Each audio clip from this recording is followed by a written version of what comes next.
Hi there, travel lovers. Is your trusted cruise and Tauck tour expert Shawn Power here.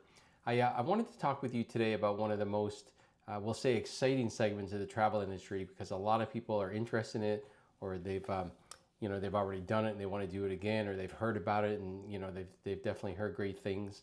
And what I'm talking about today is river cruising. For people like me who've been on almost 100 cruises, I love cruising in general, but I've also been on 17 river cruises. And I do love river cruises. And I want to talk to you today about why they're so popular. Personally, I think river cruises usually make up about a third of my business every year. Since I've been doing this for the past, 20 plus years, I think I've booked over $30 million worth of river cruises for my clients. So it's a very, very, very big segment of the cruising industry. And a lot of people, if they haven't done one, they want to do one, or like I said, they've heard about it or whatnot. So it definitely is something I want to talk about today because some people just don't really know what they're all about, but they've definitely heard of them and want to know more. So I guess one thing to mention is why our river, let's talk about in general why river cruises are so popular. I could probably think of about 7 or 8 reasons why. Now, for someone like myself who's been on almost 100 cruises, I guess, people in my category would be like, sometimes we're just looking for something different. So we don't necessarily want to be on the big ocean ships with the sea days and, with maybe thousands of people on board. We don't necessarily need a big entertainment and stuff, but maybe we want to see a different destination that a big ship can't go to. So you think about the heart of Europe. Some of these river cruises cut through the heart of the continent and the big ships just can't get close to there. You can't get to Budapest or Vienna or some of these areas on an ocean cruise. So a river cruise kind of helps you see different things. So I guess we're kind of looking for a change of pace. Now I think then there's other people who they just don't have any interest in cruising at all. They're like, I'm not going to go on any ship with thousands of people. They don't want to feel crowded. They don't want to feel regimented. Now we all know, for those of us who've been on cruises, it's not like that at all. You spread out. It's like you're in a big city. It's like being in Vegas or whatnot. You've got your shows, you've got your restaurants, you've got entertainment, you've got your spas, you've got your gyms. You can go do what you want and everyone spreads out and it's fine. But there are people who will never try an ocean cruise because they just think it's not for them. And that's fine. But at the same time, they're thinking, but I could probably do a river cruise because it looks a lot smaller and it's going to places that I really want to go. So like I said, there's really multiple reasons why people might want to try a river cruise. But I guess the question is then, why do people keep going back again and again? Or like I said, why are they so popular in the first place? So one thing that I find a lot of people who I book on river cruises find super attractive is that you sail with a lot less people. So again, if you go on a big ship cruise these days, Celebrity, Princess, Carnival, Royal Caribbean, whoever, there's usually like 4,000 plus people on board. Some of these ships have 7,000+ people on board these days. It's just absolutely incredible how big they are. They almost need their own zip code. But on a river cruise, it's going to be very small. So like in Europe, most of the ships are going to fit anywhere between about 85 to like 190 people maximum. When I did a river cruise in Africa, there was only I think it was 28 of us on board.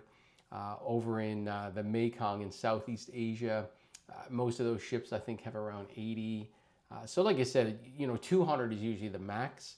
And then, again, I've been on a ship with as small as, again, I think there was 28 of us in Africa. So very, very small numbers. And that really attracts a lot of people because they don't want to line up. They don't want to feel herded around. Again, I don't think you're ever going to feel like that. Yes, you might on a Carnival cruise and stuff, but if you pick the right ocean cruise, you're not going to feel like that at all. But again, for those people who won't even try it, this is attractive to them because they love those small numbers. Now, another thing people really like is that you park pretty much right in town for like a lot of these visits. So let me give Europe as an example. I remember years ago when I went to Berlin. I was on an ocean cruise, on a Baltic cruise, and I stopped in a place called Warnemünde. I know I'm probably butchering that name, but it's in Germany, Warnemünde, very, very northern Germany. So you get off the ship, and it was like a 3-hour drive to Berlin and a 3-hour drive back. So we were gone for like 12 hours or so, and it was like 6 hours of driving and 6 hours of visiting. That's a long day. Florence, where else?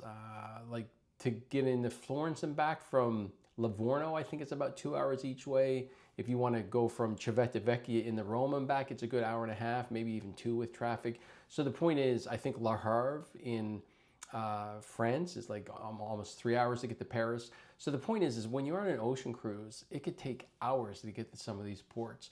Whereas like on a river cruise, like I remember sitting there and looking at the Eiffel Tower. So it's just very different. You don't waste time. Not all the time, but most of the time you're going to be in the heart of a city or a town that you're visiting, and there's going to be very little commuting at all. So very, very big highlight for people. Another thing is motion sickness. Now again, for someone like me who's been on almost 100 cruises, I know the reality is a lot of these ships don't have a lot of motion in the ocean. I know that sounded funny, but anyway, it is what it is. But the point is they don't, you know, it's not near as bad as you think. These aren't sailboats. They have stabilizers. They're big. They don't get, you know, thrown around like people think. But again, some people will not even entertain the thought of an ocean cruise because they're just worried about getting seasick. And you know, that's fine. I mean, you know, to each his own. But at the same time, some of those people say, I think the rivers will be okay because they're not out in the ocean. They're going down a river that's just got city on both sides or whatnot, protected waters. And you're not going to have that motion, the up and downs. So again, river cruises are popular because there are people out there who just don't want to deal with the motion. They don't want to feel a little, you know, woozy after their trip, and that totally, you know, makes a lot of sense. Another thing that's really popular with river cruises is you get to some really off the beaten path places. So I remember being, for example, in China was one of my first river cruises. And we went to these like small schools that the river cruise line owned, and we met like kids and locals, and it was so cool, like something that, you know, I never had a chance to do, you know, on any other cruise I'd ever been on. I remember being in Egypt and getting to go to Aswan to see Abu Simbel. Again, I don't know how to do that from an ocean cruise anyway, not that I know of. There's lots of little places I've gone in Germany and Romania, Myanmar. That's not open for business these days because of political reasons, but you know, Burma, Myanmar. You know, I went to some of the smallest little towns you can imagine. So the point is that when you go on river cruises, whether it's in Europe or Africa or Egypt or Southeast Asia or whatever, you're not just going to the biggest cities out there. You're also going to get to go to some really small, off the beaten path ones as well, and you're going to get experiences that you won't get anywhere else. So very, very popular. Another thing that people like about river cruises is that while you're sailing, the sightseeing continues. So here's what I mean by that. Let's say you go to Europe and you go on an ocean cruise, and maybe you're going from Rome to Florence or, you know, to Naples or whatever. Normally when you're cruising, you're like miles and miles from shore. You're out in the middle of nowhere. It's kind of pitch black, and you're just seeing nothing but ocean. On a river cruise, though, as you move from place to place, it can be very scenic. I think about the Rhine River. When you go through the Rhine Gorge, and there's like dozens of castles up along the sides of the river. Same thing on the Moselle River, or when you're going on the Danube, you go through a place called the Wachau Valley. So the point is that as you're moving, you're still sightseeing. It's not about just being in towns and cities and seeing, you know, the churches and the museums and the monuments and everything else. Also, while you're on the ship and moving, you can have some wonderful sightseeing. So that's kind of fabulous that even when you're, you know, we'll call it a sea day, which they don't really have on rivers, but even when you're kind of moving, it can still be part of the fascinating part of the cruise itself is the actual sailing part. Very, very scenic in many areas. Another thing that people really like about the river cruises is, and why they're so popular, is that they're very inclusive. Now, they're not all inclusive. So like Tauck, for example, Tauck, Tauck, I consider the top rated river cruise line in Europe. I think 85% of my clients do river cruises with Tauck, and they are absolutely 100% all inclusive. There's almost nothing else you can pay for, from transfers to Wi-Fi to alcohol to every excursion you can imagine, to an extra hotel night before the cruise. I mean, everything is included. But that's kind of like, you know, not the norm. Most of them, though, do include a ton. So even if it's Viking, who's the most basic river cruise line out there, or maybe it's Avalon or Alma Waterways, you know, they include a lot of the excursions. Not all of them. Most of them do charge extra for some excursions, but they include a lot that, you know, you won't get on your average big ship cruise in the ocean. They all pretty much include Wi-Fi. Most of them include at least wine, beer, and soft drinks at lunch and dinner. You know, stuff that you usually have to pay for on the other lines. So people love that because basically, even though they're a bit more expensive up front, you don't have to worry about it when you're over in Europe or Africa or wherever you are, Egypt or Southeast Asia. So the point is that it's just a lot easier for budgeting, and you don't feel nickel and dime. There's nothing worse than being on an ocean cruise. And, you know, you're there and then you got to pay for every drink, or you got to pay $30 a day for Wi-Fi, or you got to pay for a lot of the meals and the specialty dining, and they're trying to sell you everywhere you turn. That all just goes away on river cruises. So again, even though they're not all inclusive, as say Tauck is, they're very, very inclusive, and people love that. It just makes it so much easier. You know, you don't have to think a lot, you know, once you've made that initial upfront cost. Another thing that I love, and this is probably the main thing for me about river cruises, is that, you know, you get really immersed into like a region's history when on a river cruise. Like, you really get a feel for the place. And here's my philosophy why that is.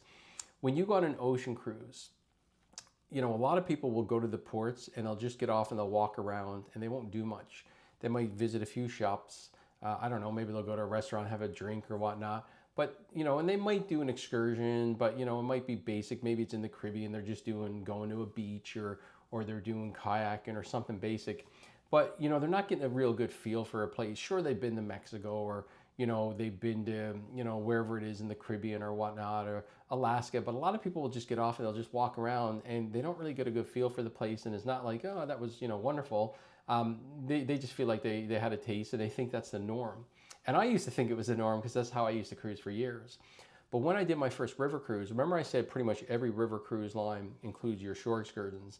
Now again, some of them will charge for some extra, you know, a few of them they'll charge extra. Again, Tauck includes them all. But the point is the majority of excursions are included. So you've already paid for them. So here's the point. Instead of just walking off the ship and going to the shops and all that, and, you know, again, restaurant or whatever, just to get a feel for the town, to save money, because that's what a lot of people do. They've already paid thousands for the cruise, so they're like, well, I don't want to pay more to check out the town. But with a river cruise, you've paid for it already. So because you pay for excursions, you actually go ahead then and you do the excursions, because you're like, I've already paid for them, I might as well do them. And the point is, the excursions, they're designed to show you the area really well. So again, I've been on like 17 river cruises. I go on a couple more this year, and I have seen so much on river cruises. I remember one of my first ones was in China. I saw the Great Wall. I saw the Terracotta Warriors. Over in Europe, St. Mark's Cathedral in Venice. In Cambodia, I went to Angkor Wat. France, I've done 3 river cruises in France, and I've seen the beaches in Normandy. I've went to a lot of chateaus and a lot of wine areas. Places like Heidelberg Castle in Germany, the Douro Valley in Portugal. God, what else have I done? I've done Africa safaris that were involved with a river cruise with Ama Waterways one time. I've went to Dracula's Castle in Romania, Victoria Falls in Zimbabwe. I mean, I could go on and on and on. So the point is that when you do a river cruise, you're going to see what you're meant to see when you go there. Again, you're not just going to get off the ship and say, you know, I've already spent a lot. Maybe I'm just going to walk around and get a feel for the place. Like, you're going to get immersed, and it's going to be a way better experience than just your typical ocean cruise to the Caribbean. At least in my opinion, it's just amazing to get all that history and just to see it all. It's fabulous. At the same time, maybe that sounds overwhelming, and your partner's trying to get you to go on a river cruise, or your family, and you're thinking, I don't want to do all those tours. Well, the nice thing is you don't have to. So again, yes, you've paid for it, but you can skip them if you want. So here's why I bring that up. Let's say you go to Europe on a land tour, and you're maybe staying in a hotel for 1 or 2 nights, and then you move, and then you move, and then you move, and then you move. Well, if you don't want to tour one day and your bus is leaving for the next city, you can't skip that day, you can't skip that tour, you got to go. But a river cruise, because it's really a floating hotel, the river cruise moves from city to city to city to city. So if you don't want to tour at all, or you just want to relax on the ship, you can sit there and enjoy the ship the whole time, and your hotel will kind of float from place to place. But again, if you're looking at a river cruise compared to a land tour, you can't do that. So again, maybe you've got you and your partner, one of you is more active, one of you wants more relaxing. A land tour is going to be a hard thing to do together. But on a river cruise, it's simple, because the relaxing person can stay on board, they can go to get a massage or whatnot, they can read a book, they can do what they want. And the other person can go off and do every single tour. So again, it's very easy to be flexible on these river cruises, not so much on a land tour in Europe. Beyond that, this might sound a bit funny, but I find river cruises are healthier than ocean cruises. Now, that may not be important to you, but I can tell you as a travel agent, people are so interested in healthier travel these days. They always want to know, is there a gym on board? And is there different kinds of healthy foods and whatnot? So the reason why I say it's healthier than an ocean cruise is, like, when you go on an ocean cruise, and again, I've been on almost 100 cruises, so I've tried it all. there's just so much food around. And it's not always easy to be disciplined. So they have food 24/7. They have multiple restaurants. They have fabulous buffets. I mean, some of them, I haven't seen a chocolate buffet in years, but you know, they've had them over the years. Some of the high-end cruise lines have the seafood buffet. I mean, you name it, you can just eat all day long. The pizzeria is going, the coffee shop with the sweets, and on and on and on. Well, on a river cruise, they pretty much just have 3 meals a day. There's breakfast, lunch, and dinner. And there's not like 24/7 buffets and snacks and all that kind of stuff. Yes, like in the back of the ship, they might have a coffee, you know, a 24/7 coffee maker with some cookies next to it, or the same thing in the lounge at the front. But we're not talking overwhelming that you need to like be super disciplined to not eat all this. So for one, there's not as much food. But also on river cruises, because biking is very popular in Europe, a lot of river cruises offer biking in Europe, pretty much all of them, and also hiking in different places. So again, you don't have to do this. You can just do a normal walking tour or a bus tour or whatever's being offered. But if you want to bike or hike, river cruises a lot of times already have that included. So again, if being healthy is at all important and you're a little intimidated with ocean cruises, or you find they don't work for you, I don't think you're going to have those same challenges on river cruises. So anyway, that's just my summary of why river cruises are so popular. Again, I've personally been on 17 of them. I love them. I'm going to go on a couple of more this year. I've had literally thousands of clients go on river cruises. The repeat factor of people going on them again and again is sky high. I think like well over 80% the last time I checked. So it's a great way to travel. If you want something different than your typical ocean cruise, or you just have never wanted to try a cruise, but you're thinking a river cruise could be for you, I'm absolutely convinced that you will have a good time, because it's nothing more than a floating hotel. If you like going to cities and checking things out and having great food and everything taken care of, that's really as much as it is, except it just floats with you the whole way, so you only have to unpack it once, which is wonderful. So anyway, again, any questions as normal, just go ahead and leave a comment or contact me on my website. Let me know how I can help, and I hope you got some value out of this video today, and hopefully you get to try river cruise yourself soon. Enjoy your day, and we'll talk to you on the next video.